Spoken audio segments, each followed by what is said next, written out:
சூரிய மின்சக்தி திட்டம் வேலைவாய்ப்பு தொடர்பாக மத்திய பட்ஜெட்டில் முக்கிய அறிவிப்புகள் இடம்பெற்றன. பிரதமரின் சூரிய மின்சக்தி திட்டத்தின் கீழ் 1 கோடி வீடுகளுக்கு மாதம் 300 யூனிட் இலவச மின்சாரம் வழங்கும் திட்டம் செயல்படுத்தப்படும். கூடுதலாக சிறிய வகை அணுமின் நிலையங்கள் அமைப்பது குறித்து ஆலோசிக்கப்படும்.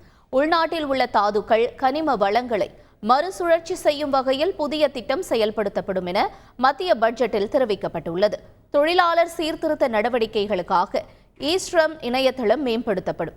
வாராக்கடனை வசூலிப்பதற்கான சீர்திருத்த நடவடிக்கைகள் வலுப்படுத்தப்படும். திவால் நடைமுறைகள் தொடர்பான பிரச்சினைகளுக்கு தீர்வு காண கூடுதல் தீர்ப்பாயங்கள் அமைக்கப்படும் என பட்ஜெட்டில் தெரிவிக்கப்பட்டுள்ளது. நாடு முழுவதும் 12 புதிய தொழில் பூங்காக்கள் ஏற்படுத்தப்படும்.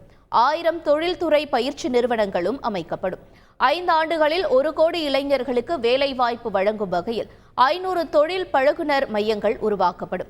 கைவினைஞர் மற்றும் கலைஞர்களுக்கு ஆதரவளிக்கும் வகையில் திட்டங்களும் செயல்படுத்தப்படும். பழங்குடியின மக்களுக்காக ரூபாய் 5 கோடியில் சிறப்பு திட்டங்களும் கொண்டுவரப்படும்.